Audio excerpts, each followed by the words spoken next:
Jujutsu Kaisen's new chapter in the volume has extended the ending of the manga, making it better than before, which isn't that hard to do considering it was mid! But I'm happy because it has huge revelations like Yuji getting a girlfriend and living a happy life. Like, my boy definitely deserves it after suffering for so long. Then there's a 60-year time skip with Yuta having grandchildren and is the Gojo clan head. But who's the mother? Well, stick around to find out, as Nobara finally met hers and a new important Heian Era moment concludes Sukuna's arc as well. Now let's begin with Yuji's epilogue on how he bagged a wife. It begins with a flashback when Yuji was in school and was talking to Yuko Ozawa. He reveals that he likes snow because compared to fireworks or the sea, they become less special as it becomes normalized with experience and age. However, snow, it always gives him a special feeling, to which she agrees. Back then she was overweight, but Yuji and Yuko is a subtle but meaningful subplot that ties into the broader themes of the manga, which includes acceptance, self-worth, and how connections influence our lives. Yuko had a crush on Yuji back then, but was insecure about her appearance and weight, which prevented her from confessing her feelings. Remember, there's even a flashback to Yuji's junior years, when his classmates ask him to pick someone from the class that he likes, right? He decides to choose Yuko, since the way she eats and writes is very elegant. This shocks the other boys since she doesn't fit into Yuji's tall with a big butt standard. It is then revealed that Yuko doesn't really like any guys other than Yuji, and that he saw something in her that even she didn't know about. Also, I find it funny how Yuji said he likes a woman such as Jennifer Lawrence, where the glow up we see this girl get in the new chapter, it resembles her a lot, and Gege made her even more good looking than before. So I take that as a win for Yuji. I'm happy for him.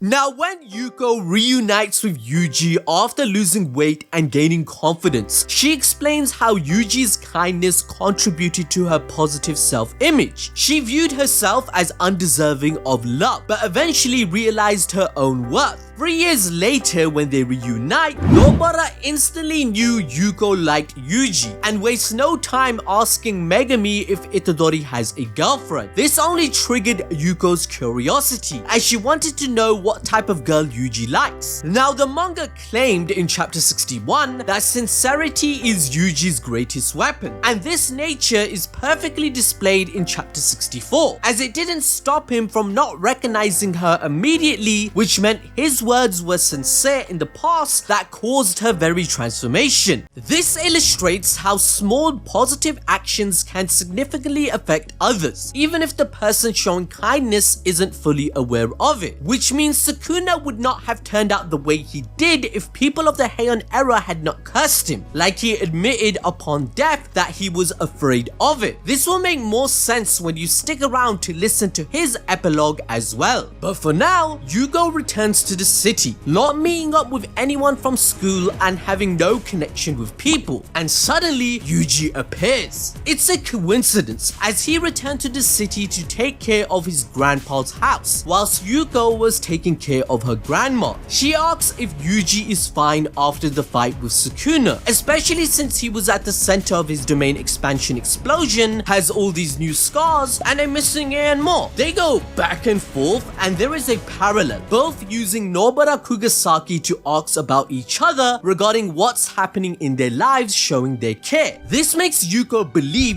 Yuji has feelings for her as well. But once it starts snowing, everything connects. She asks if Yuji still likes snow, to which he agrees it's special and smiles, where they also think it's because it's similar to the person they love. Now, what does this mean? Well, Yuji and Yuko's shared moment over snow reinforces how meaningful connections can come from small, heartfelt interactions. Snow holds deep cultural and aesthetic significance in Japanese culture, rooted in the concept of mono no aware. It reflects the beauty of life, Like in Buddhism, snow represents enlightenment and peace. And when you connect this to chapter 265, you see what Gege is doing to make this ship sail. Yuji attempted to make Sukuna empathize with the beauty of life and humanity's ability to soak it all in. Yuji went through his whole childhood with the feeling of snow on his face and the innocence of a child cherishing every memory. He was showing that life is worth living and people deserve happiness.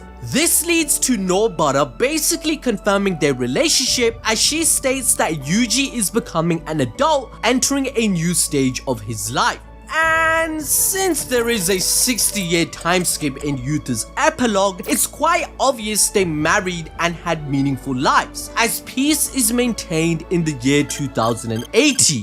But the next ship is quite insane, one that we all predicted. Panda is in a wardrobe of cursed tools. Yuta's grandchildren enter the room and view it as a cute treasure. They have been told stories regarding sorcery as they know it's a cursed corpse. The granddaughter has an interesting detail. Rika's promise ring is passed down through the generation as it's now a necklace for her. Whilst the boy, he looks like the most Zenin product I have ever seen. Like, put him side by side next to Megami, Naoya, or the others, it's a no-brainer. It's then revealed that Panda in the year 2035 stopped working and he was registered into Gojo's family storage. His ownership was given to Yuta as he became the head of the clan. Given that he's Gojo's cousin and the strongest sorcerer of the era, it all makes sense why they would take him in. Even still, Panda moves sometimes in the year 2080 where he states the girl has a bad personality, which pretty much confirms Maki smashed Yuta and is his wife. Now, how can we be so sure? Well, in the past, Maki said the exact same thing, that she had a bad personality, where her traits have been passed down the generation. But you're probably wondering, okay, ABD, where are all the clues and proof that this ship sailed? Well, let's start with volume 0, where Yuta's admiration for Maki kicks off their feelings. Remember, when Yuta tells Maki, I want to be like you, strong and resilient, Maki blushes as she steps outside, muttering, don't think you got recognized or something. But it all just planted the seeds of something deeper. Yuta saw Maki's strength, and not just as a fighter, but as someone who inspires resilience in others. Maki had finally felt accepted. Like, look at this, Rika even called out Yuta on his feelings. No fair, thinking only of you, thinking only of you. Rika's outburst wasn't just random, she exposed how much Yuta thinks about Maki, even if he hadn't admitted it yet. Yuta even asks to handle her gently as if she's a butterfly or flower. And then there's their training session. Panda stirs the pot, asking Yuta if he prefers large or small chests. Yuta, in all his awkward glory, said medium size on the big side, where Panda immediately teases Maki, saying, you've got a chance. You gonna make me act up.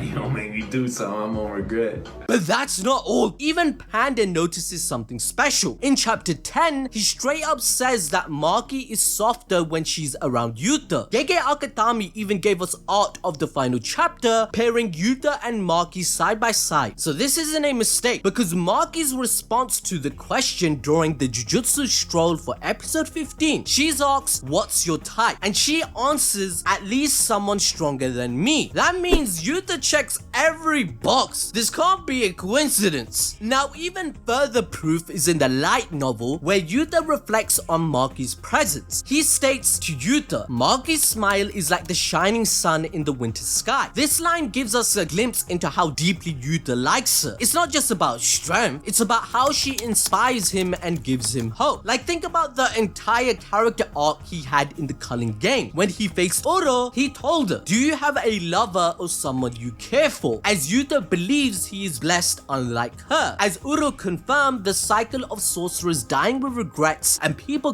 cursing each other had been ongoing for 1,000 years because they have no one to protect or love. But Yuta insinuates, similar to Yuji, that if you love someone or live for the sake of others, this can be counteracted. There is no reason to put all this effort just for yourself. However, you're probably wondering, okay, what about Rika then? Won't she just haunt whoever tries to smash smash Yuta in the future and become his wife? Well, in Jujutsu Kaisen's official fan book, Gege Akutami was asked if Yuta could ever fall in love again, and he said, "I'm sure there will be one from now on." And when you connect this to Gege's response to Maki's first love, he made an illustration of the manga panel where Panda teases Maki about having a chance with Yuta. Like, you can't be telling me this is not proof, because Maki even has a nickname for the boy, changing it from irritating bean sprout to an amazing bean sprout as a term of endearment. That means death by Snow is real, bros. It happened. Like, let's not forget chapter 269 too, where Maki's emotions crash out. She's upset that her Pookie took too many risks with the Gojo takeover plan and didn't tell anyone about the foreigners, right? But this is how she is expressing how much she cares about Yuta, and that's why Inumaki and Panda start laughing since the whole love thing that's going on between them. With that out of the way, let's talk about Sukuna. Everyone clowned the way he went out, but this new addition is very important to his character. It's a flashback of how he met Uraume, and it's exactly the same as Zabuza meeting Haku, for instance. Uraume's frost technique is always active or not controlled yet, which caused her father and mother to die because of her. This instantly tells us that her character parallels Sukuna and Yuji, born cursed with bad luck. Sukuna makes a choice to take her in, as he accidentally broke his refrigerator. Now, whilst hunting, the king asks Uraume to make the animals cold to preserve them and eat as they please, raw and all, like raw food, right? But then, after cooking it properly, Sukuna realizes food tastes 10 times better, proceeding to ask if the child can cook humans as it's a delicacy he enjoys. However, we get a heartfelt moment in the afterlife between the two, where they both claim that when near each other, they do not get cold, fulfilling each other completely, where it connects back to chapter 271, where we see them leaving in the afterlife together. But now, you're scratching your head, what does this all mean, ABD? I mean, what's the bigger picture? Well, in chapter 268, Yuji stated to Sukuna, "Let's try one more time, living not by cursing someone, but existing alongside them. Even if no one will accept you, I'll live with you." This statement encapsulates the core message of Yuji and Sukuna's fight. The choices we make define the roles we play. Now, during the domain expansion, Yuji attempted to have Sukuna experience a mundane human life, hoping to instill a sense of value in the brat that Sukuna deems worthless, right? Now, remarkably, in this new chapter, Sukuna acknowledges Uraume as precious, proving that Yuji's efforts taught him about love. This achievement eluded even the strongest of past generations, yet Yuji, through his compassion, succeeded. The manga builds towards Yuji's ultimate mercy and the "you are me" moment with Sukuna's death, because in chapter 166, it's established that understanding human emotions means grasping their weaknesses, a revelation Sukuna experiences through his defeat and bonding with Uraume in the afterlife. Yuji's domain expansion demonstrated that every human can choose their role, shaping a connection that leaves behind meaningful fragments of memory after death, which is exactly what's going on with Sukuna and Uraume, realizing they fulfill each other as they both had bad luck and were born cursed. So just like Yuji said, "You are me," highlighting their shared pain, their paths diverge due to circumstance, as it is also revealed that the grandpa was the person that had the same soul as Sukuna. But because Yuji had his grandfather, who is Sukuna's twin at this point, nurturing his presence, he turned out to be a good person, which proves once again that Sukuna didn't have to be bad. So this new epilogue confirms that Yuji's plea worked. In chapter 271, Mahito revealed Sukuna's actions were rooted in revenge against a society that scorned him. Born with a devoured twin, Sukuna was branded a monster and retaliated, embracing the curse others saw him as. Yet this life of retaliation was the result of fear, a fear that his curses defined him. The manga illustrates this crossroads with two women representing different paths for Sukuna, one being Uraume. So Sukuna, he ultimately chooses to evolve, heading north to become a new version of himself. Yuji's final words, where remember in 271 he says "it's all good now," signifying Sukuna's transformation, that he's not living as a curse but as a human, much like Choso, who redeemed himself by sacrificing for his brother. Mahito's remark arc that Sukuna has gone soft reflects his misunderstanding. Sukuna didn't change because of weakness, but because he lost Yuji's ideals. This marks the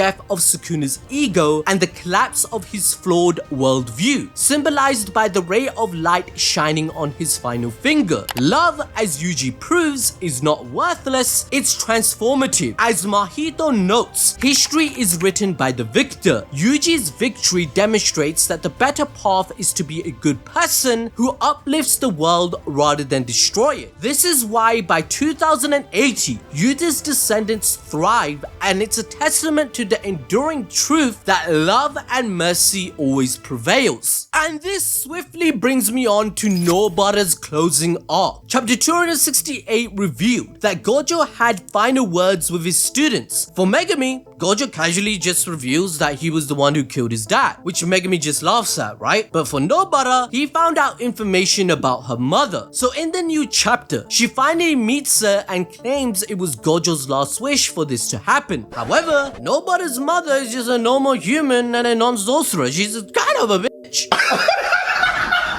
Their interaction reveals that Nobara's mother had no talent for sorcery, so she left them behind to live a life of her own, filled with riches and pleasures. But Kugasaki, she states it wasn't talent as a sorcerer she lacked, she was just a trash parent. It doesn't matter if her mother was around, Nobara still would have become a sorcerer. And in truth, the mother only used her birth as an excuse to quit. She wants nothing to do with her daughter, even going so far as to say that she hasn't changed at all, still going around smashing young Japanese men all over the world non-stop on a weekly basis. She's a hoe, she's a slut. She belongs to the streets. Pure hedonism. Now this is why she left Nobara with her grandma, but even to this day she's terrified by her. Nobara's character arc has gone through insane development since the start of the Jujutsu Kaisen series. She values her strength as a sorcerer, breaking the mold of what a woman is expected to be. Her curse technique was taught to her by her grandmother, and it was crucial during the Battle of Shinjuku to take down the king himself. The abandonment by her mother developed Nobara into the woman she is now, as Nobara believes in her value and doesn't compare herself to others. Remember when she said, "I don't want to be a rose standing by the side of the road. If I'm a rose, I want to bloom